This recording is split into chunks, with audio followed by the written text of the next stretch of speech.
الرحمن الرحیم۔ پاکستان بھر میں وفاق المدارس العربیہ پاکستان کے زیر انتظام جو پرچوں کا سلسلہ ہے، آج آخری دن ہے اور ہزارہ ڈویژن میں بھی الحمدللہ پاکستان بھر کی طرح اچھے انداز میں امتحانات کا نظم چلا۔ آج ہم نے دعوت دی، ہمارے ایبٹ آباد کے ہمارے ڈی سی صاحب جناب سرمد سلیم خان صاحب نے ہماری دعوت کو قبول کیا، یہاں تشریف لائے۔ میں اپنی طرف سے وہ تمام علماء کرام کی طرف سے ان کا بہت مشکور ہوں۔ انہوں نے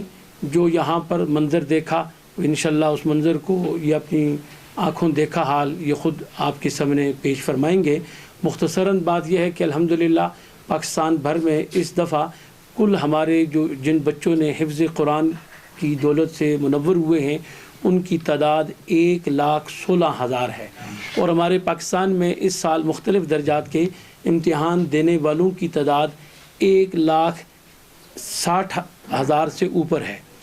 اور جو بچیاں ہیں ان کے امتحان دینے والوں کی جو تعداد ہے بچیوں کی، وہ بچوں سے کئی گنا زیادہ 3,80,000 سے زیادہ ہے۔ مجموعی لحاظ سے حفظ قرآن اور تمام درجات کے بچے اور بچیاں جو اس دفعہ جو بورڈ کا امتحان دے رہی ہیں وفاق کے تحت، ان کی تعداد 6.5 لاکھ سے اوپر ہے۔ الحمدللہ یہ علماء کرام جس انداز میں ایک نظم امتحانی قائم کرتے ہیں وہ ایک اپنی مثال آپ ہوتا ہے، بلکہ میں ڈی سی صاحب کی نظر میں ہی رکھوں کہ ایسا ہو جاتا ہے کہ بعض دفعہ ہماری صفوں میں بھی کوئی ایسا گھس کر ہمارے ان اداروں کو نقصان پہنچانے کی کوشش کرتا ہے۔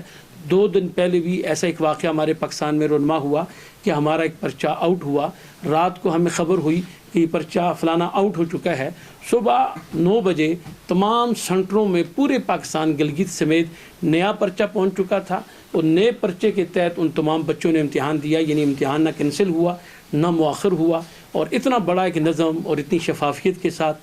اس کو قائم کرنا یقیناً ہمارے صدر وفاق حضرت مولانا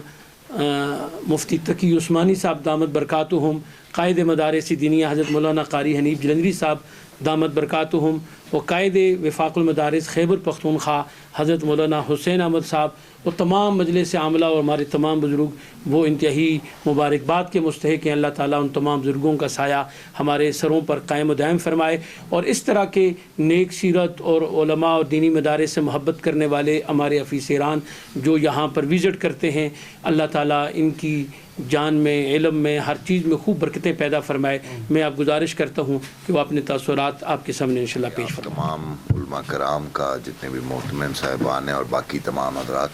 ان کا بہت شکریہ کہ آپ نے مجھے اس قابل سمجھا کہ میں یہاں پہ آ سکوں۔ مجھے سب سے اچھی جو خوشی ہوئی وہ تربیت دیکھ کے آپ لوگوں کے بچوں کی ہوئی، کیونکہ یہ ان ایگزام سینٹرز میں سے تھا جہاں پہ کسی بچے کو کسی اور پہ نثار کرنے کی ضرورت نہیں پڑ رہی تھی۔ تو یہ آپ لوگ اس کی مبارکباد کے مستحق ہیں، اور جیسے کہ آپ پہلے بھی میں اس طرح آپ کے ایگزامز کے دوران جاتا رہا ہوں، تو ہمیشہ سے میں نے اس میں نظم و ضبط اور سب سے اچھی چیز اپنے اوپر یقین کی جو ایک لہر دیکھی ہے ہر سینٹر میں، وہ بہت ہی خوش آئند ہے۔ اور ابھی ہر جگہ پہ جب بھی بات ہوتی ہے ہمارے نصاب کے حوالے سے، دوسرے تعلیمی نظام کے حوالے سے، تو تعلیم کے اوپر بات اب کم ہونا شروع ہو گئی، بات تربیت کے اوپر زیادہ۔ تو بس بچوں کی تربیت دیکھ کے زیادہ خوشی ہوئی ہے، اور اللہ کرے، کیونکہ 50% ویسے بھی ہمارا مذہب جو ہے وہ اخلاق کے اوپر منحصر ہے، تو تربیت اچھی ہوگی تو ہم اچھے طریقے سے رہ سکیں گے۔ تو آپ لوگوں کو اور آپ کی تمام آرگنائزیشن کو بہت بہت مبارک ہو، اور اللہ کرے کہ آپ لوگ اسی طرح پھلے پھولیں تاکہ بچے اور اچھے طریقے سے نہ صرف دنیا میں بلکہ دین کی بھی خدمت کر سکیں۔ بہت شکریہ جی۔